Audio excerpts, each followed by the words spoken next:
Ladies and gentlemen, pay attention. This is your boy, the coach from the WWE. I would like to welcome you to the very first wrestling podcast in the world to take you on a weekly deep dive into classic matches along with legends of the squared circle. Enjoy the discussion. Enjoy the back and forth. There's so much to get into. Ladies and gentlemen, this is The Payoff.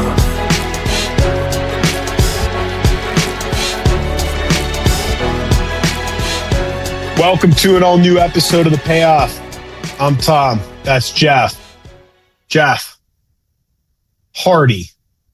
Undertaker. How'd you find this one? Yeah, this was one of those Monday Night Raw, kind of the hidden gems.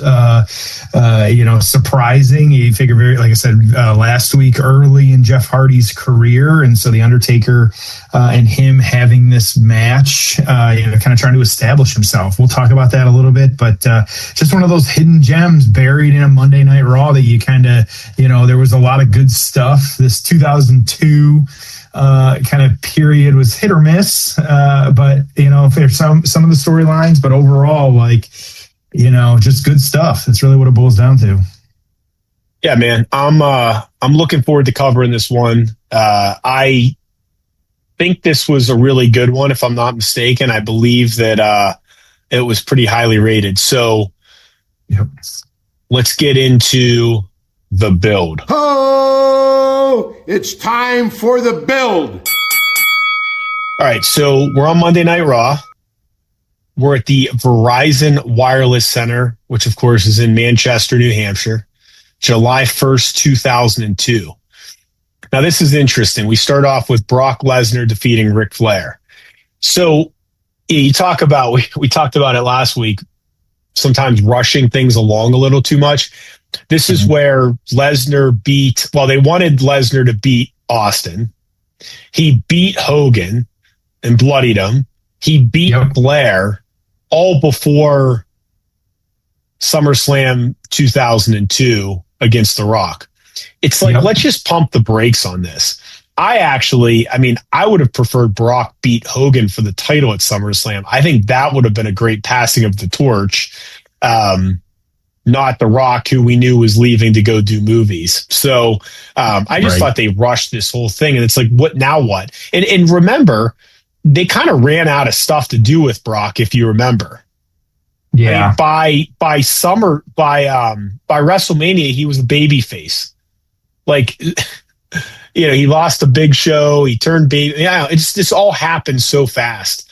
All right, so Chris Nowinski is going to defeat Bradshaw in 1 minute. Rob Van Dam is going to defeat William Regal in 4 minutes. Bubba Ray Dudley and Spike Dudley are going to defeat Chris Benoit and Eddie Guerrero in 9 minutes. Booker T is going to defeat the Big Show by countout. And then our main event, The Undertaker, your champion, against Jeff Hardy in a ladder match on Raw. I'm sure it's going to be fun, man. I'm looking forward to this one. Yeah, absolutely. This one should be good. Like I said, kind of an interesting card here. WCW over there as well too, and so just a show in New Hampshire. Not to put down New Hampshire, but didn't bring the best necessarily this week, but that's okay. So this is after the brand split. They're trying to make stars on Raw, make stars on SmackDown. Undertaker, this is the big evil American badass. He's also holding the Undisputed Championship. You had Jeff Hardy, who was coming off of being a tag wrestler, of course, with Matt. He's now soloing as the underdog, as a babyface. This is the star-making test. It's, can we put the rocket on him? Can he kind of carry? Can he do these things? And so that is what the biggest part of this is. It was only a couple of weeks on the build here. Very focused, though. You had Jeff kind of coming out of nowhere, which that's perfectly fine. Sometimes that's just how it works. He said he got tired of kind of being overlooked, and so he's ready to go for the top. Undertaker laughed him off, but turned into Undertaker beat him clean. It was a non-title match. Jeff kind of said, Undertaker's better, but I'm willing to risk it. And so that's where the ladder match comes into play here. Is it gives him a better chance of getting around Undertaker's size and power. Jeff's little, Undertaker's big. It's just big little guys. So, really. Key to this is it's not framed as who can win, but like kind of who, is Hardy going to quit? Is Hardy going to fail? So not a lot of stakes for the Undertaker here. It's not like this is going to make or break his career, but for Hardy, it's going to make or break his career potentially. Well, I'm looking forward to covering this one. We have a YouTube clip. It's the full match. It's on the WWE channel, which, by the way, WWE on YouTube has 113 million subscribers. So wild. It's funny. Well, it's just funny when we do the whole, there were only 2.3 million people watching Raw on Monday. Dude. Yeah. This is not 1997, okay? There are people that watch the full show. There are people that watch. I mean, the reach that they're getting on social, it's just hard to. I mean, I don't know the answer, but would it surprise me if more people were engaged on a weekly basis in wrestling now than they were during the Attitude Era? It's possible, but they're watching it on YouTube. They're catching a clip on Instagram. It's just different. I mean, we consume media different now. Yeah, right. Absolutely. And go ahead. Go, good. No, I was just going to say, we've talked about it. It's the numbers. It's how it's like you said, you and I don't remember the last time I don't remember the last time I sat and watched a whole Raw. Like, it just doesn't happen anymore. Agreed. All right. You ready for this one? Let's do it. All right. I'm going to play the clip from the beginning. It's time for the payoff. Oh, it's time for the payoff. A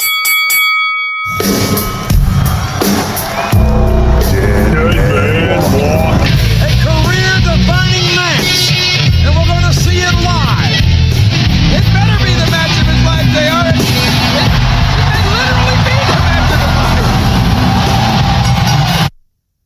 life. Two things can be true. You had to temporarily change up the Undertaker gimmick to keep it fresh, and this was kind of weird. Yeah, it was. Undertaker loved it, but yeah.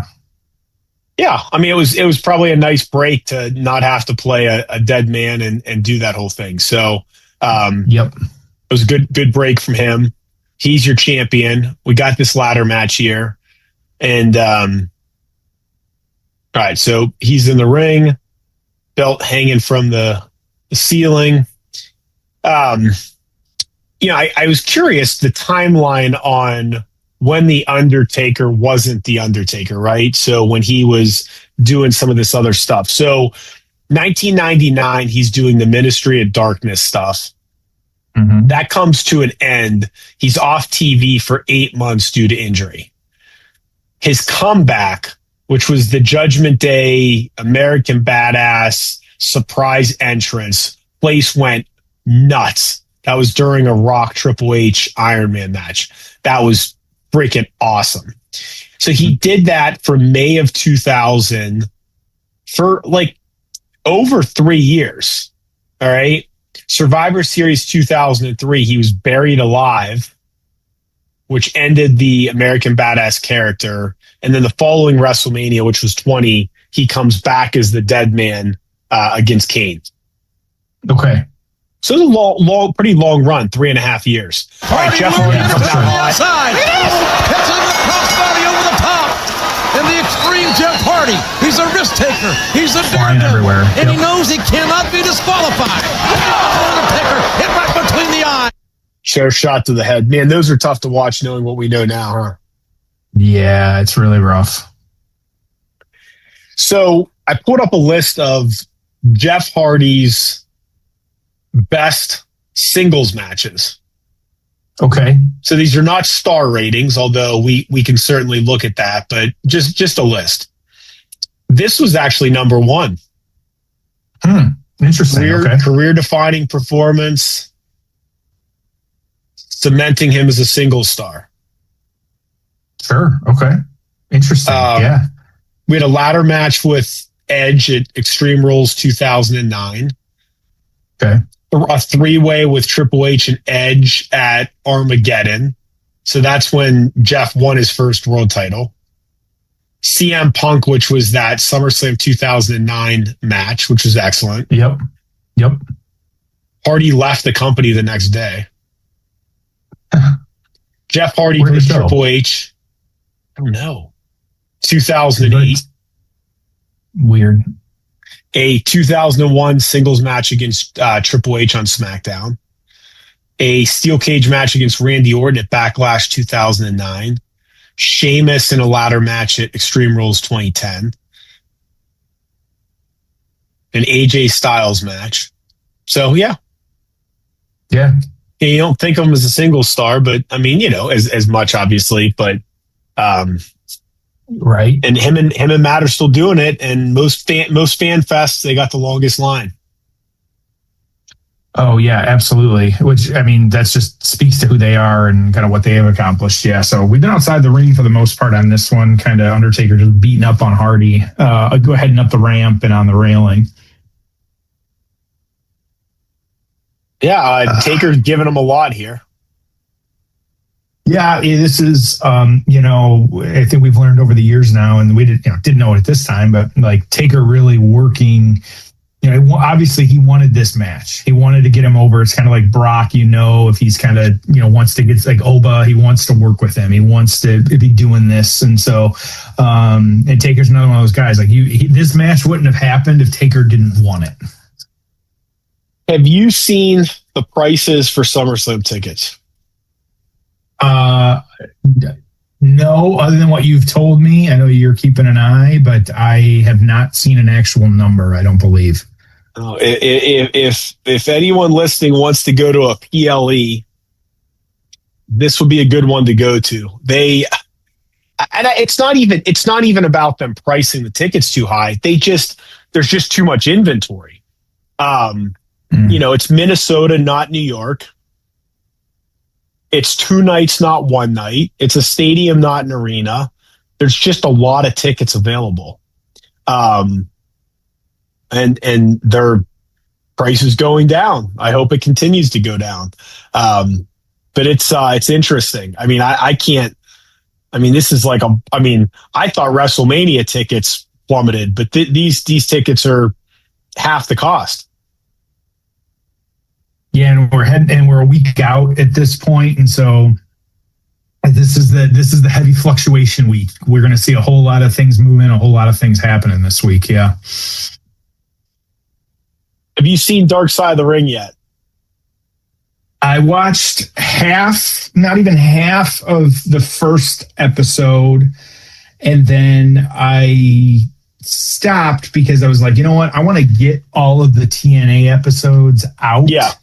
So that I can watch it in its entirety at that point. And so I have not caught up yet. I think next is the Samoa Joe one. And so I will watch it this week. The little bit I saw was very interesting, though, right up to I kind of cut it off when Owen Hart fell and died. I haven't seen any of it yet. I'm looking forward to it. I wanted to just wait till at least those first 3 were done, and then I'll watch them all at the same time. Yeah, exactly. And so that's where I'm at too. But it looks like, again, the same quality, same good stuff. Yeah. Undertaker is kicking the crap out of Jeff Hardy at this point. And so yeah, he did the gimmick where he could have already won the match, but he went back out to beat him up. Yep. Yeah. Oh God. Just throwing them into some places with some rough landings. Yeah, you figure, and it's interesting because we shit on, a lot of people do, like Darby Allin and being reckless, and kind of what he does when he's not climbing Mount Everest. And so I think I'm kind of watching Hardy in this one too. Like it's kind of. There are some similarities, like history repeats itself on this one, and he is kind of putting himself on the line here with a lot of this. Yeah, the problem is Darby does it every match. True. Yeah. I mean, this is, I feel like every time he wrestles, I see these clips of him doing stuff like this. I mean, knock yourself out, man. Like it's your body and that's what you want to do. But, at the same time, if everything's a stunt, nothing is a stunt. Yeah, that's a good point. That's the challenge with this stuff. You become so desensitized to it that a guy could jump off that jumbotron in the back there, and it would be like it's like all like a video game. Which, by the way, I've been playing 2K26 with my son. Okay. Yep. It's great. Yeah. I mean, I don't. It's fun. I don't know. I mean, a gamer may tell me that the gameplay sucks and it's horrible. I don't know. We're having fun playing it. And that's what people forget. Like, especially when it comes to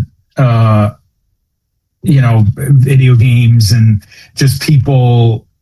People are always going to find a reason to shit on something. That's what it boils down to.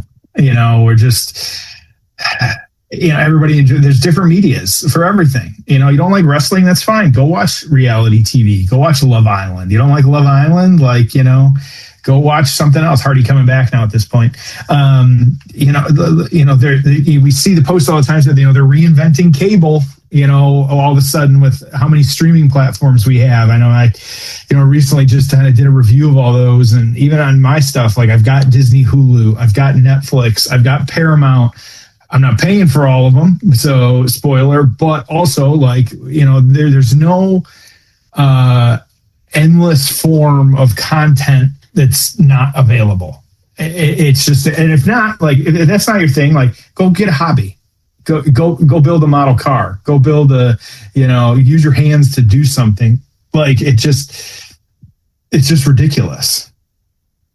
Well, you bring up a good point, which is, maybe some people, if they can't enjoy this genre anymore, should try to find something else. Start watching EPL soccer. Start playing pickleball. Get on a dating app. I don't know. Go do something else if this isn't giving you enjoyment. I mean, I try to do things in life that make me happy. And if it doesn't make me happy, I don't do it. Makes no sense. Like, why? I don't, as much as we talk about AEW on here sometimes and how we're not watchers, I don't ever talk about it when I'm not and I don't bring it up with my wife, AEW's got some bad storylines right now. It's just, it's just one of those crazy things that you got to pick and choose kind of, what your interests are going to be. And for some of these, it's just don't waste your time. Yeah. I think I told you Full Gear, which I think is in November, is out here. Yep. Yes. I mean, do I get a last minute single ticket and go check it out, or? I think that's one of those yeah, why not? If you can get a ticket for under $100, that's in a decent seat, and like you said, it's not. Not go watch wrestling for a night. Even if you don't stay the whole time, you don't even got to be there at the start. Just kind of go, and if something better comes up, yeah. But that is very much it's how you and I, we are very last minute on purchasing all those tickets. I'm, football tickets on the morning of type of guy, and kind of seeing, what's happening and what's going on. But yeah, it's the thing. Go have a good night. It's really what it boils down to. Yeah, I might. I think it'll depend on who's on the card. I mean, if I could see Edge and Jericho, I think that would probably tip the scales a little bit. But it's a shame. I mean, it's and I'm not saying they should be, but that's the problem with them not being even remotely family friendly. I can't take my son to that. No. Yeah, and it's too far out for us to know anything. I mean, even the tickets aren't on sale yet. And so, but yeah, we'll just kind of have to wait and see. I'm curious. I can't see here. I don't even know what the pay-per-view before that would be, but yeah. Okay. So we're recording this before SummerSlam. As of the time of recording, neither Cody Rhodes nor CM Punk has turned heel. Do you think one of them will? Rhodes, and then my second question is, should one of them turn heel? I don't think Punk needs it. I do think that eventually Cody will need the refresh, but I don't know. And so I could see this being the match where it happens. This card is actually fantastic. Yeah. So it is going to be a powerhouse show. And so I think that, Punk doesn't need it. I think that's my biggest thing. So if anybody's going to do it, it's going to be Cody Rhodes, but I don't think it's time.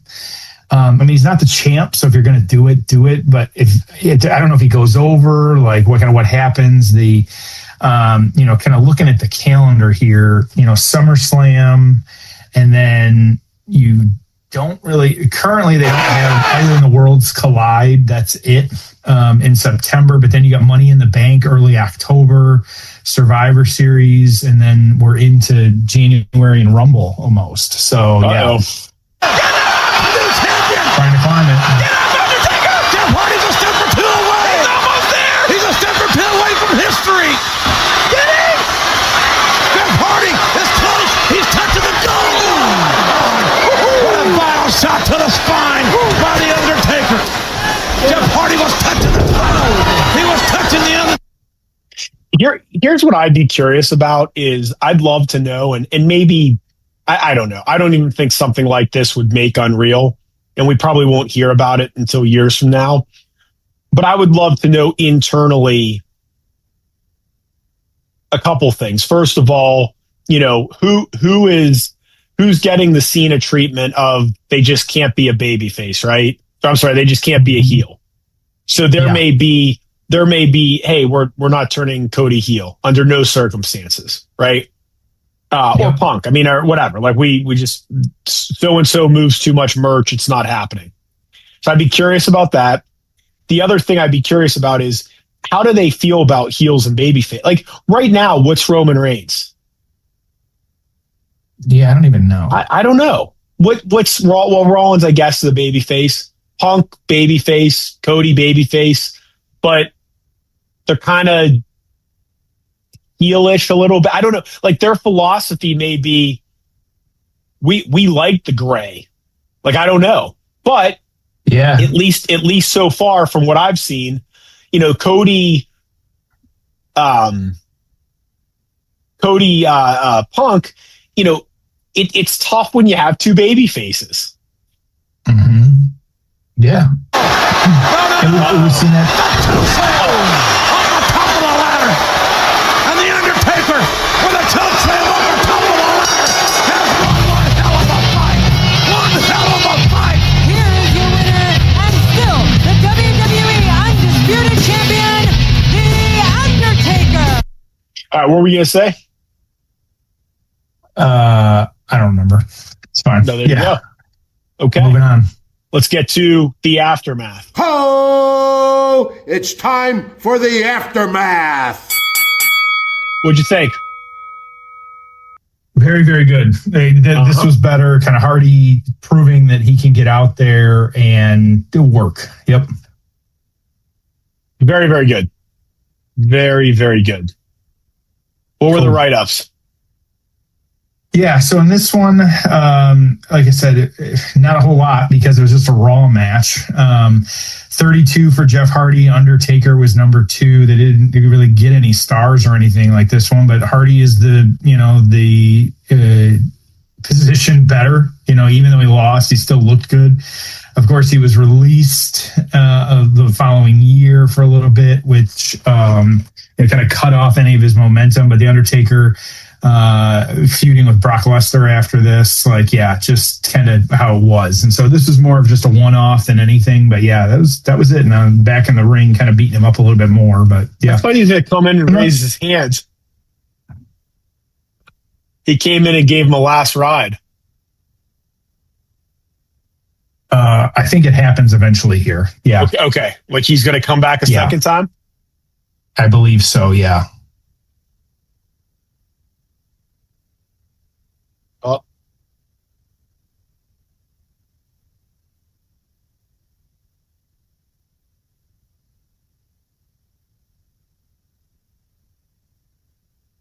Yep. There He's you go. looking back.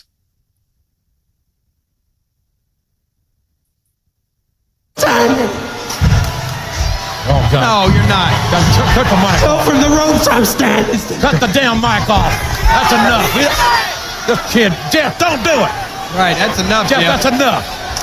Throw the mic. You got nothing to prove, kid. Give us that microphone. You got nothing to prove. And Jeff Hardy's defenseless here. There's no reason for this.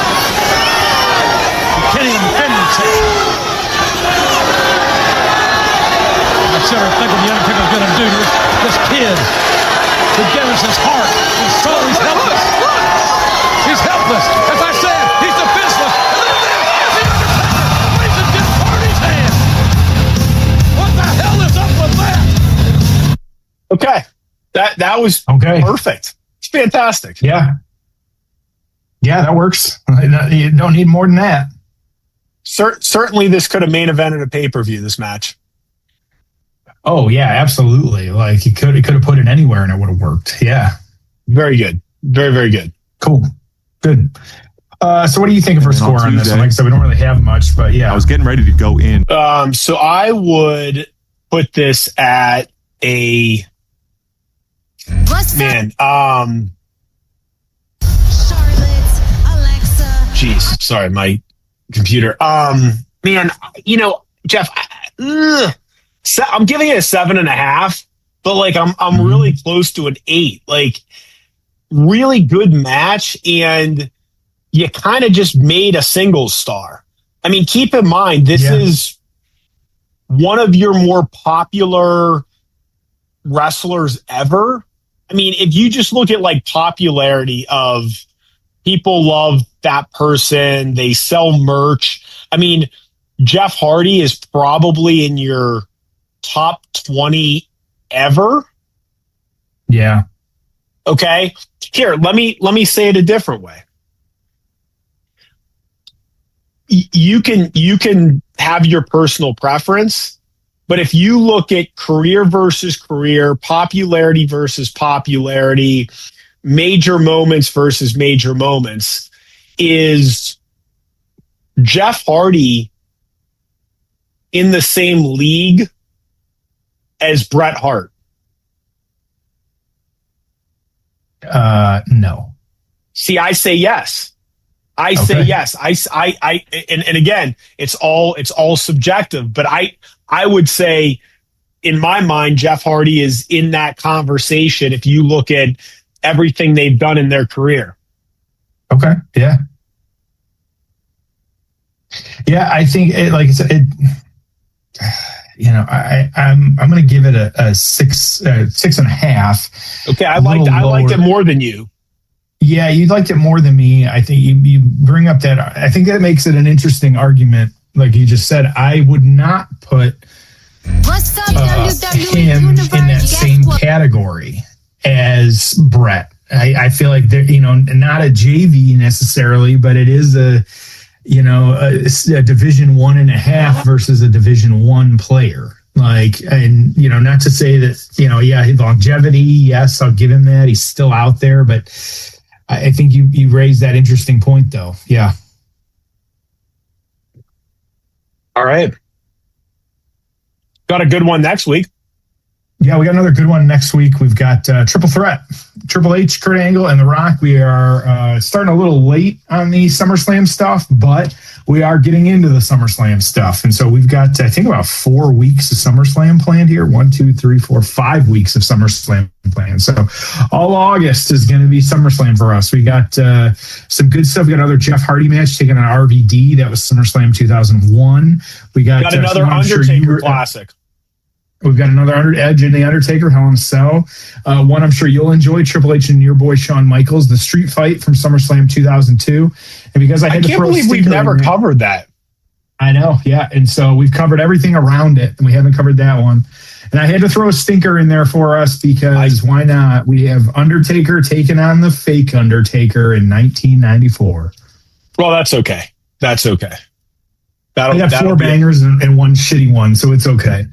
Be a fun one to cover. All right. Well, Yes. as always, we appreciate everyone listening. We'll see you next week on an all-new episode of The Payoff.